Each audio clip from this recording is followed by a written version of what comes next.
O nosso texto se encontra em 2 Coríntios, capítulo 5, versículo de 1 a 10. Eu não vou ler o texto agora com vocês, porque eu vou lendo versículo por versículo e vou fazer hoje uma pregação expositiva. Mas eu quero também aqui dizer a vocês que eu recebi ajuda de um teólogo chamado Wayne Grudem. Ele tem um livro, Bases da Fé Cristã. E este livro foi me presenteado pelo Wellington. Muito obrigado, irmão, mais uma vez, o seu presente será útil, é útil aqui agora, tá? E não somente aqui, mas é útil para quem ler. Eu vou hoje falar sobre os mortos e a morte. Mas pastor, que assunto desagradável. Não precisa ser desagradável. O assunto dos mortos e da morte não precisa ser um assunto desagradável para o cristão. E a razão por que eu quero fazer isso é porque hoje é finados, dia dos mortos, uma comemoração que foi se desenvolvendo ao longo do tempo pela Igreja Católica Romana. Deixa eu te dar uma pequena nota para vocês sobre finados. Foi em 998 depois de Cristo, no mosteiro beneditino de Cluny, na França, que o abade Santo Odilon instituiu a comemoração de todos os fiéis defuntos no dia 2 de novembro. A escolha dessa data, logo após o dia de Todos os Santos, celebrado em 1º de novembro, não foi por acaso.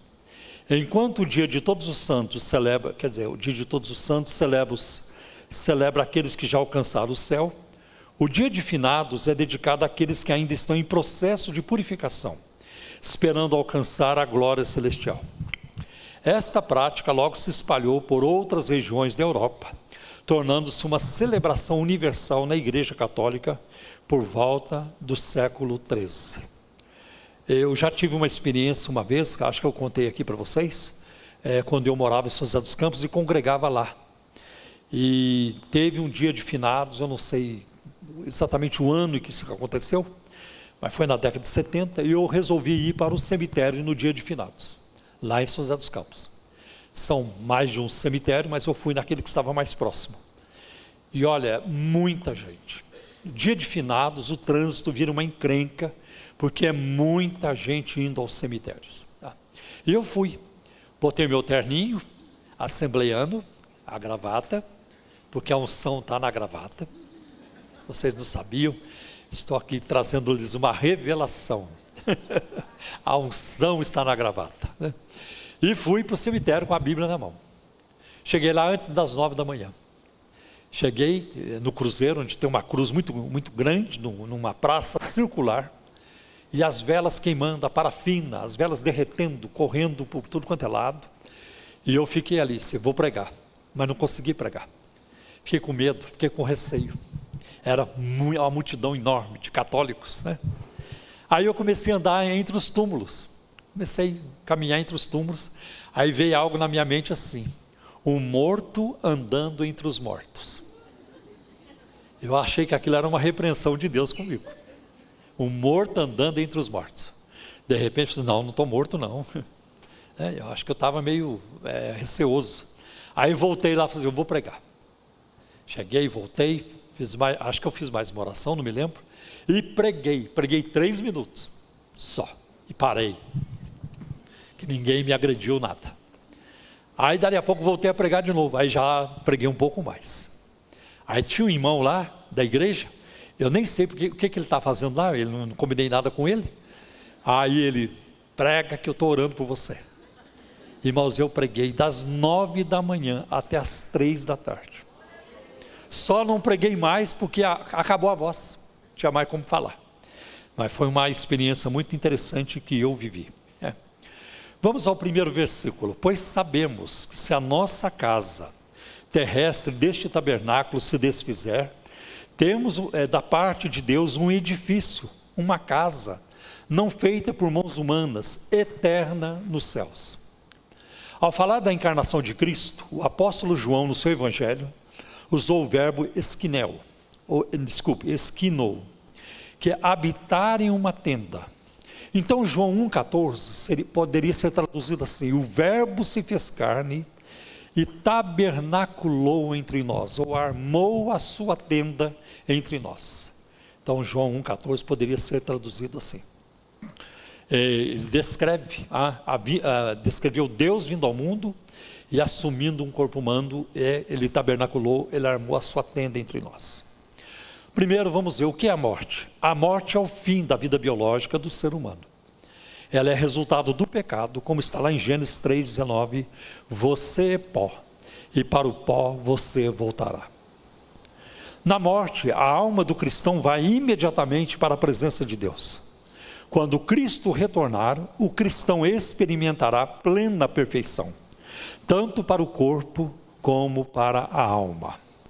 Seu corpo será ressuscitado e tornado perfeito também. Então o corpo do cristão será ressuscitado e tornado perfeito também. Por que os cristãos morrem? A morte não é uma punição para os cristãos, pois não há nenhuma condenação para os que estão em Cristo Jesus, de acordo com Romanos 8, versículo 1. A penalidade para o pecado, a dívida do pecado do cristão, já foi paga por Cristo na cruz. Então vocês não estão devendo nada para Deus em termos de redenção, de salvação. Os cristãos não desfrutam de todos os benefícios da salvação de uma só vez. Os cristãos ainda pecam, ficam enfermos, sofrem, são vítimas de atos malignos, de injustiça, tanta coisa ruim que acontece e pode acontecer na vida de um cristão. E eles ainda morrem, os cristãos continuam morrendo. Por quê? Porque vivem num mundo decadente, que não está totalmente livre da maldição do pecado. A morte não é algo normal, não é normal, como muitos acham que é normal, não é. A doença, a maldade, a injustiça não são coisas normais nem naturais. Essas coisas não são justas. E no mundo de Deus, elas não deveriam acontecer. Por isso um dia, tudo isso, inclusive a morte, serão finalmente destruídos. Aonde está isso? 1 Coríntios capítulo 15, versículo de 24 a 26. 3 vezes neste texto que eu apresentei para vocês, por exemplo, no capítulo 5, versículo 1, versículo 2, versículo 4, Paulo descreve nossos corpos como uma tenda. Nosso corpo significa então que ele é apenas temporário, porque a tenda não dura muito tempo.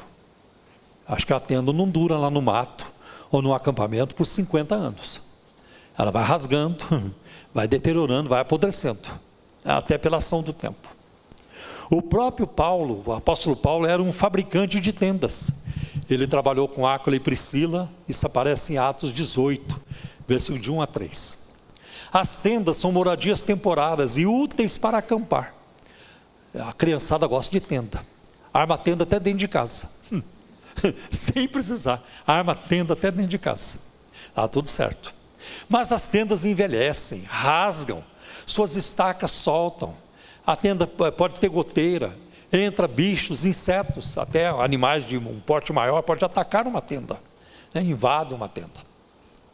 O que Paulo tem em mente aqui? Eu acho que Paulo tem em mente a tenda do tabernáculo no deserto, que foi substituída depois pela construção do templo em Jerusalém, aí sim uma edificação sólida, permanente, que não ia rasgar ou deteriorar de uma hora para outra.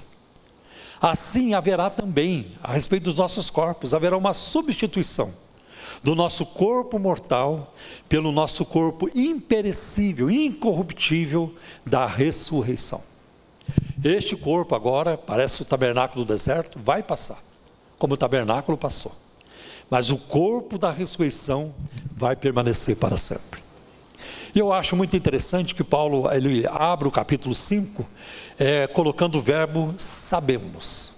Sabemos. Isso indica que os corpos glorificados dos crentes não são uma possibilidade remota, alguma coisa vaga, um desejo vago.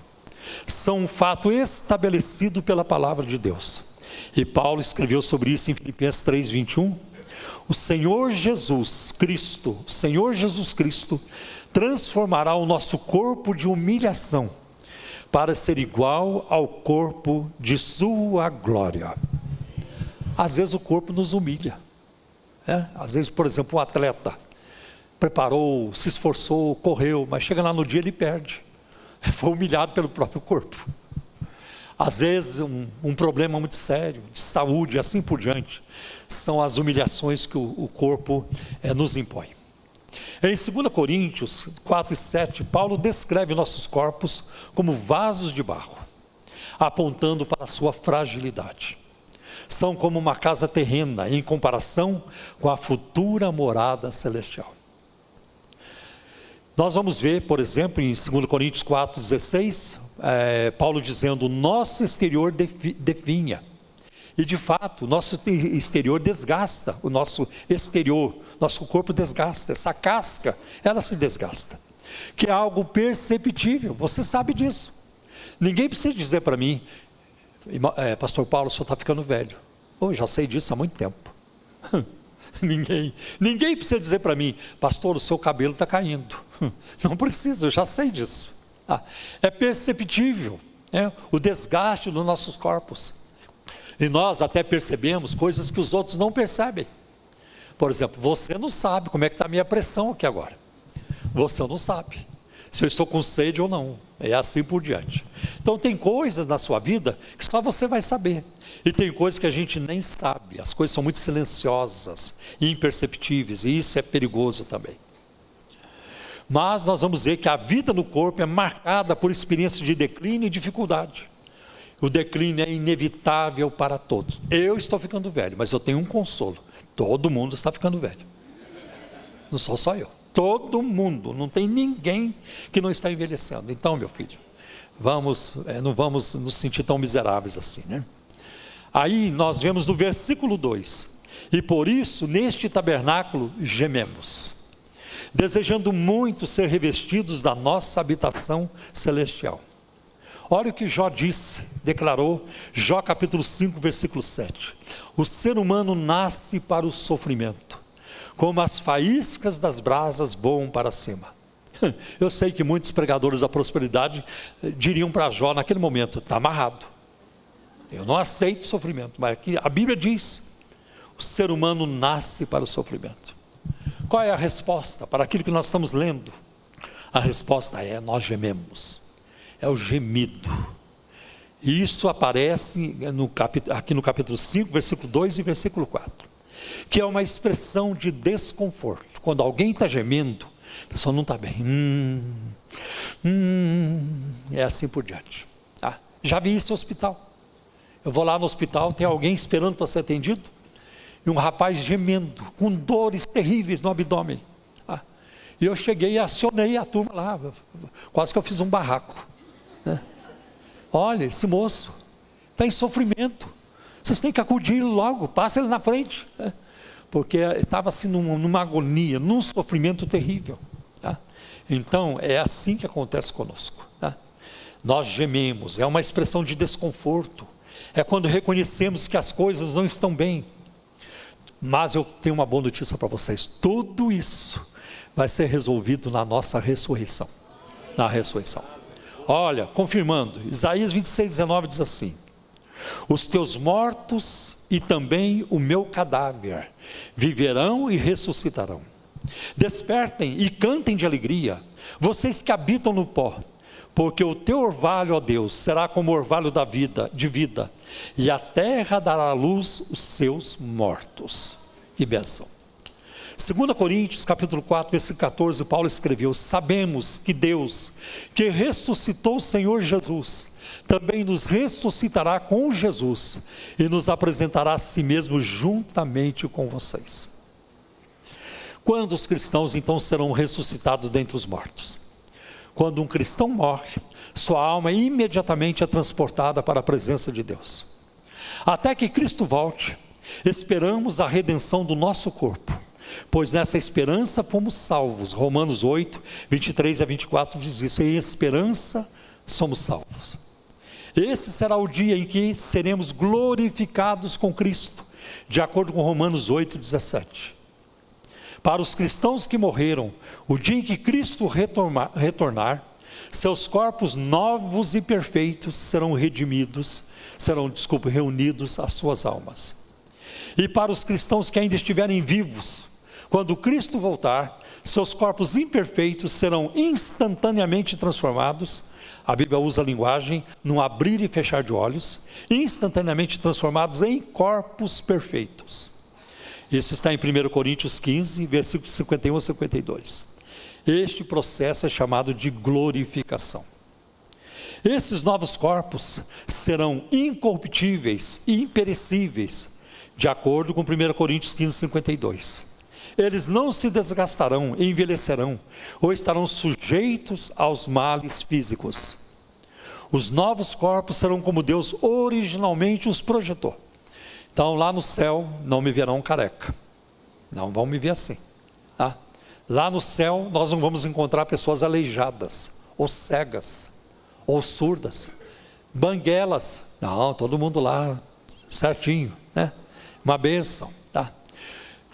Será tudo como Deus projetou. Nós seremos muito mais belos e fortes do que qualquer coisa que hoje possamos imaginar. Você e eu nem temos noção como é que nós vamos estar bonito no pedaço. Bonito no pedaço. Versículo 3: se de fato formos encontrados vestidos e não nus. A nudez aqui é a morte, a destruição do vaso de barro e da pessoa exterior, do homem exterior. Paulo diz que não será encontrado nu, pois ele será coberto, será revestido com o corpo da ressurreição. Não estaremos nus. Pense em Jesus, que roupa ele usava depois que ele ressuscitou? Porque suas roupas ficaram no sepulcro, seus lençóis, que roupa ele usava? Eu creio que Jesus usava roupa de luz, porque os animais são assim. A roupa dos animais vem de dentro, é a pena da galinha, é o pelo do animal, sai de dentro dele. A roupa de Jesus saía de dentro dele, porque ele é a luz do mundo. E assim nós também brilharemos como astros no firmamento. A palavra de Deus diz isso a nosso respeito. Glória a Deus.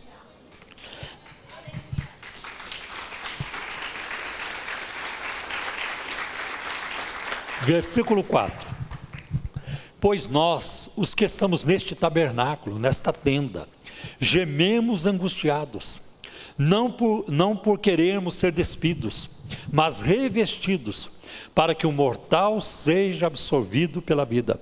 Sinceramente, eu não tenho desejo de morrer, também não tenho problema com morrer. Eu não procuro a morte. Eu nunca pedi para Jesus: Senhor, me mata, Senhor, isso. Não, eu não tenho desejo de morrer, mas também não quero viver com medo da morte, né? Eu acho que é muito interessante isso, mas eu tenho desejo de ser transformado. Eu gostaria que Jesus viesse enquanto eu estou vivo.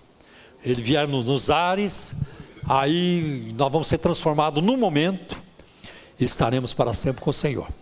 Aí não dá trabalho para ninguém no cemitério, nem no crematório, não dá trabalho para ninguém lá no hospital, não precisa ter estado de óbito, declaração de médico. Nós já assumimos para estarmos em Jerusalém celestial, que é a nossa casa permanente. Muito importante isso. A vida é temporária e frágil. A vida futura será vigorosa, magnífica e eterna.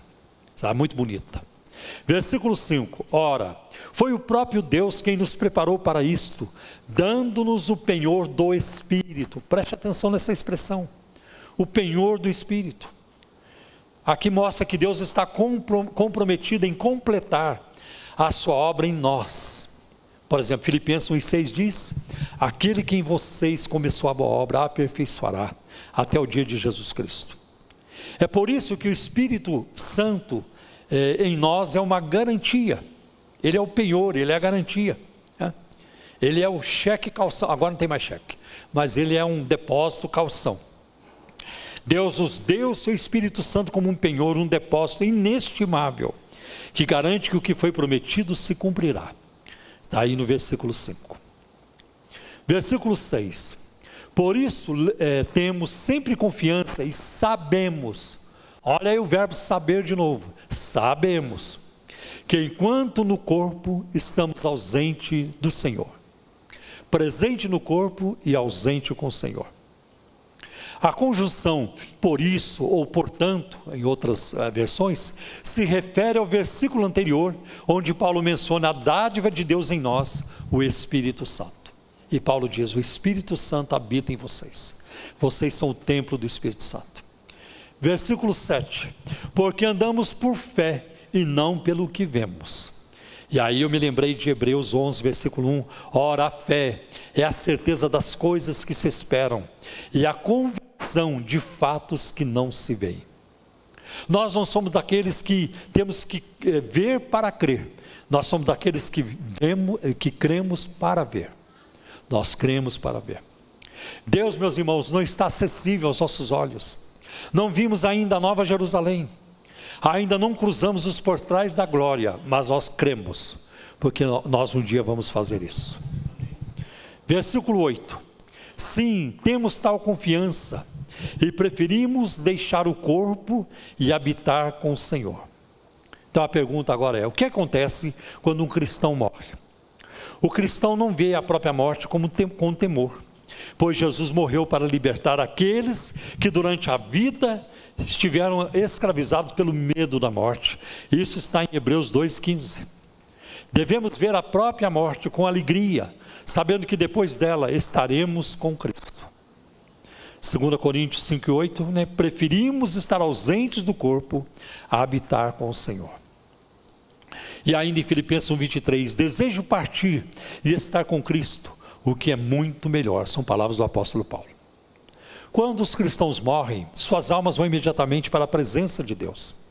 Considerando que as almas dos cristãos estão eternamente felizes na presença de Deus, não há necessidade de orar pela alma ou pela pessoa que já morreu, como é muito comum na Igreja Católica Romana.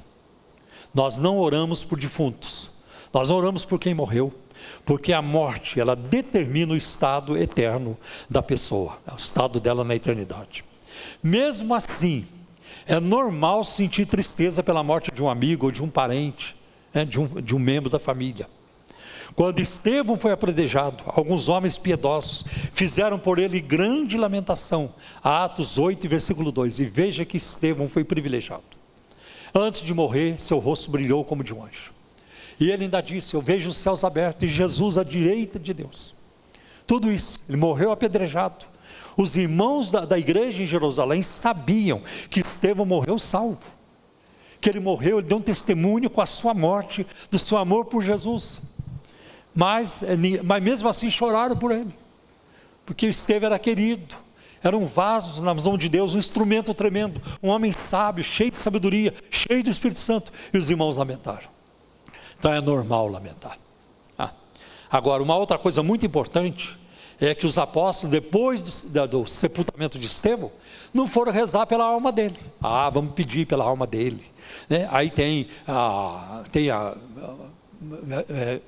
ora, reza no mesmo dia, depois uma semana depois de um mês, depois um ano, continuando rezando por Estevão. Você não encontra essas coisas na Bíblia. Isso a igreja foi acrescentando ao longo dos séculos. Então isso é muito importante termos isso em mente. O próprio Jesus chorou diante do túmulo de seu amigo Lázaro, lá em João 11:35, um dos menores versículos da Bíblia.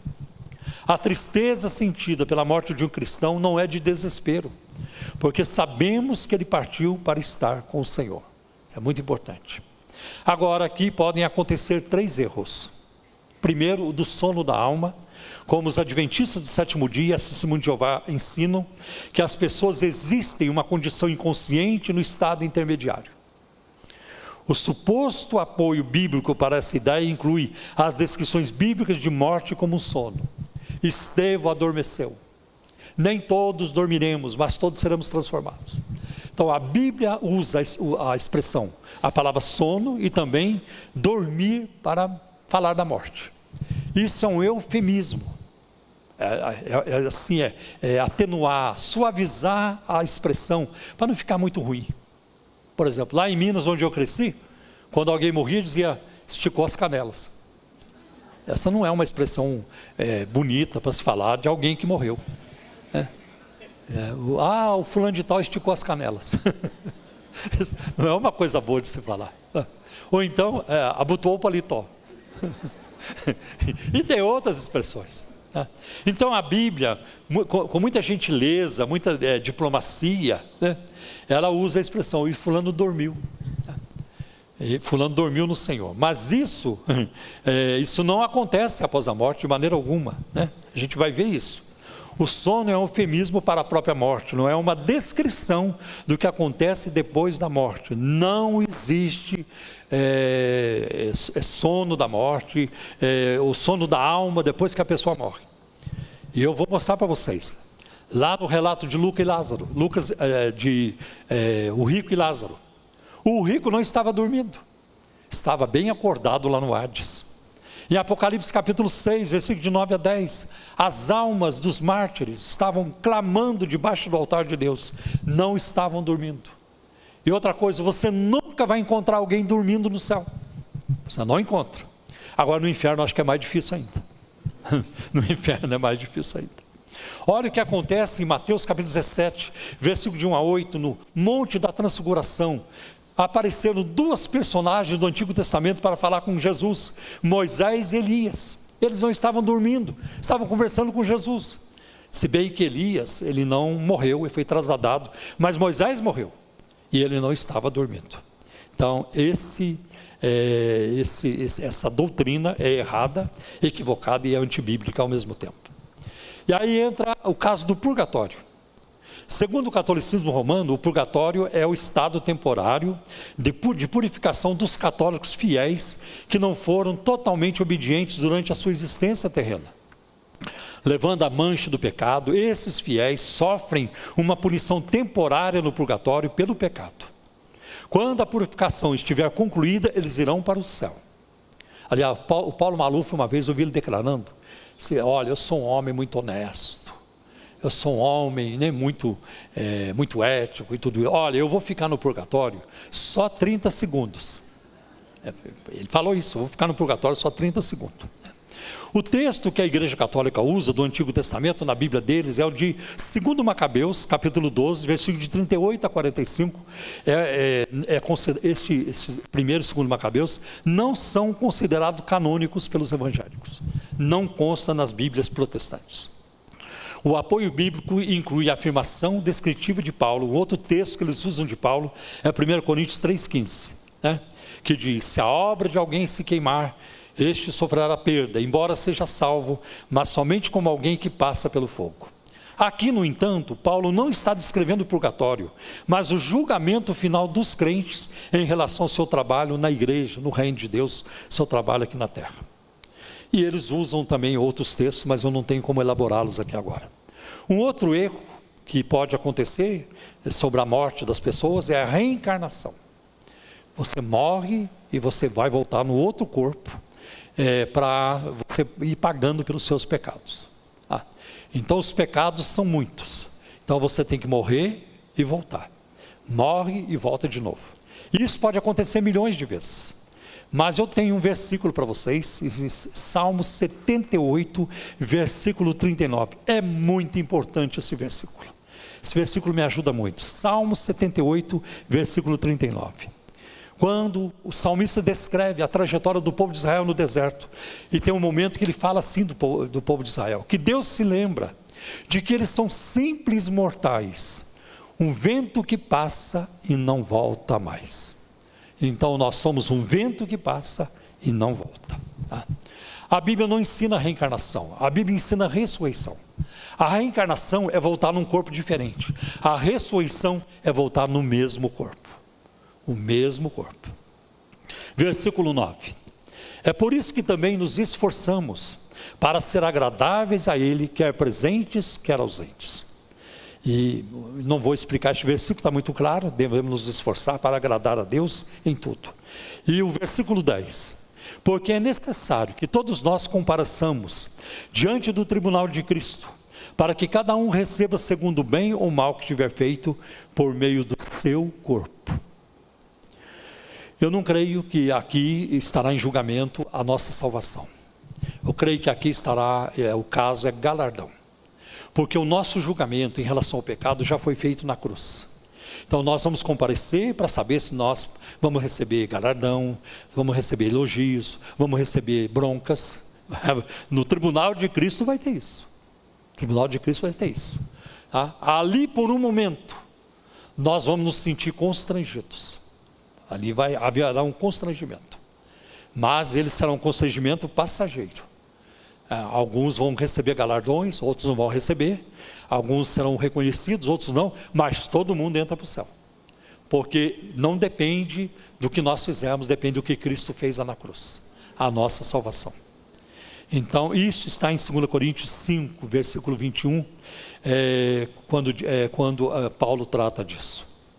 Graças à obra consumada de Cristo, nossa ressurreição, ela é garantida e o nosso lugar no reino dos céus é assegurado para sempre. E isso está em Efésios 1, versículo de 13 a 14. E outros textos. No entanto, no tribunal de Cristo, nossa recompensa futura no reino de Deus será determinada pela qualidade de nossas obras e pelas motivações que as impulsionam. Quero ser pastor para ficar famoso. Quero ser pastor para mandar. Quero ser pastor para todo mundo me bajular. Essa é uma motivação errada. Agora, quando fazemos as coisas com a motivação certa, eu quero fazer por amor a Jesus. Eu amo meu Deus. Eu quero fazer por amor ao meu próximo. Eu quero fazer por gratidão. Eu quero fazer porque o meu coração transborda de amor. Aí sim, aí essa é uma motivação muito bem-vinda e é muito importante. 1 Coríntios 3, versículo de 10 a 15 trata disso. E quando os incrédulos morrem, e quando os não cristãos morrem, quando as pessoas que rejeitaram a Cristo morrem, suas almas vão imediatamente para o castigo eterno. Mas seus corpos permanecem no túmulo até o retorno de Cristo, quando eles ressuscitarão para o juízo final. A gente vai encontrar isso, por exemplo, em Atos capítulo 24, versículo 15, né? Acho muito importante.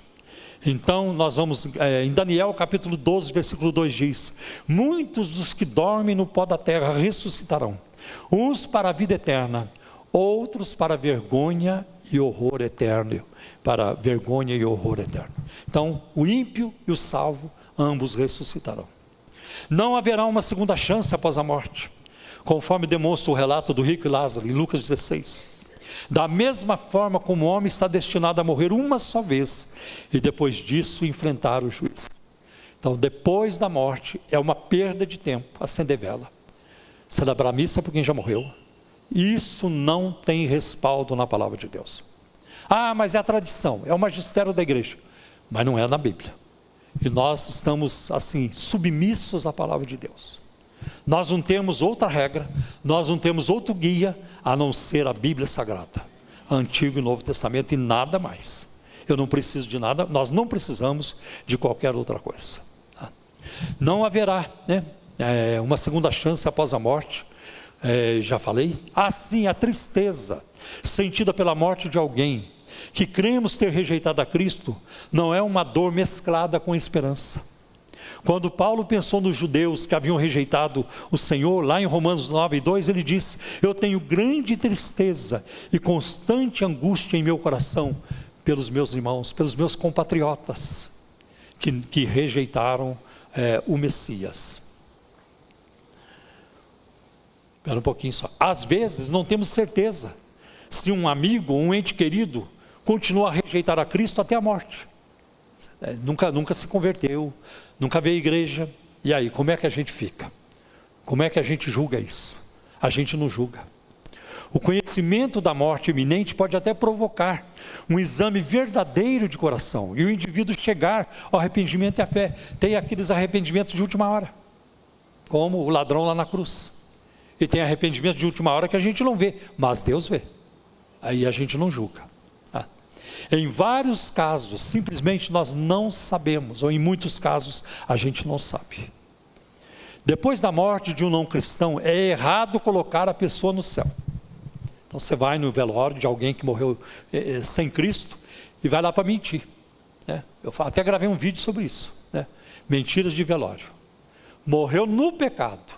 Olha, aqui está um santo homem de Deus. Traía a esposa o tempo todo. só vivia pecando. Olha, o céu merece o que é bom. São as mentiras de velório.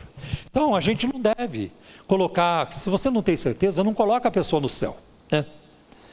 E é assim. Então em vários casos nós não sabemos, né? Seria transmitir uma mensagem confusa para aqueles que ainda estão vivos sem Cristo. Se um pastor faz isso no funeral, olha, o céu merece o que é bom, já está no céu, como eu vi acontecer várias vezes. Essa é uma mensagem confusa para quem está ali do lado, os familiares que ainda não são crentes. Então não precisa ir para a igreja, não precisa nem ler a Bíblia, não precisa nem de Jesus, morreu, estou no céu. Essa é uma mensagem confusa para muita gente. Quando um não cristão morre, é bom expressar gratidão pelas boas qualidades da vida dessa pessoa, assim como Davi fez quando soube que o rei Saul havia morrido. Olha que Saul aprontou, perseguiu Davi, queria matá-lo. E essa declaração de Davi está em 2 Samuel capítulo 1, versículo 19 a 25. Tem um momento, no versículo 23, ele declara: Saul e Jonatas, queridos e amados. Queridos e amados. É assim que ele fala de Saul. Então nós não devemos também questionar: será que foi para o céu? Será que foi para o inferno? Não cabe a nós, isso cabe somente a Deus. Uma vez uma irmã congregava conosco lá no início, o pai dela morreu, e morreu, nunca foi à igreja. Aí passado lá uns 2, 3 domingos, ela foi para o púlpito dizer: meus irmãos, eu andava muito preocupada com a situação espiritual do meu pai, mas essa noite eu tive um sonho, e no sonho eu vi ele num campo bonito, com flores, e ele disse para mim: olha, eu estou muito bem, então agora eu tenho certeza que ele está no céu. Gente, eu não sabia que sonho põe as pessoas no céu. Quem leva as pessoas para o céu é o sangue de Jesus, é o sacrifício do Senhor. Então nós temos que tomar cuidado também com as nossas atitudes, mas não devemos julgar o estado de quem morreu. É Deus quem sabe e não nós. Alguns dizem: morreu, acabou. Seria até bom, né? Porque aí não haveria castigo eterno, inferno, mas não é isso que se passa. A Escritura declara o contrário. Os cristãos não devem temer a morte, devem ansiar por partir e estar com Cristo, pois isso é muito melhor. Filipenses 1:23. O medo obsessivo da morte não combina com a fé cristã. Eu vou morrer, eu estou com medo de morrer.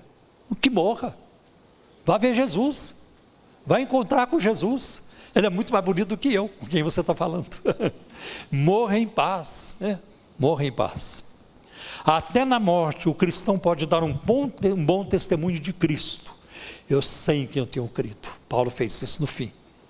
Uma vez um grupo de irmãos foi visitar um irmão muito doente no hospital, velhinho já, estava bem mal.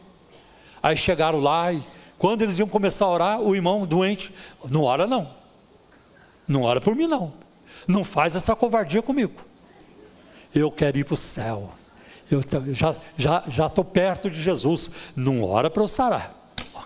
Ele sabia em quem ele tinha crido, glória a Deus. E nós temos 4 motivos para encarar a morte com confiança. Primeiro, o nosso próximo corpo será muito melhor. Segundo, a nossa próxima vida será perfeita. Terceiro, a próxima existência, ela cumpre o propósito de Deus. Deus planejou, Deus abriu, foi para a prancheta, fez o projeto. É assim que vai ser e assim será. E a melhor de tudo é que você e eu estamos lá na prancheta, estamos lá no projeto de Deus. Ele nos incluiu pela sua graça. Glória a Deus.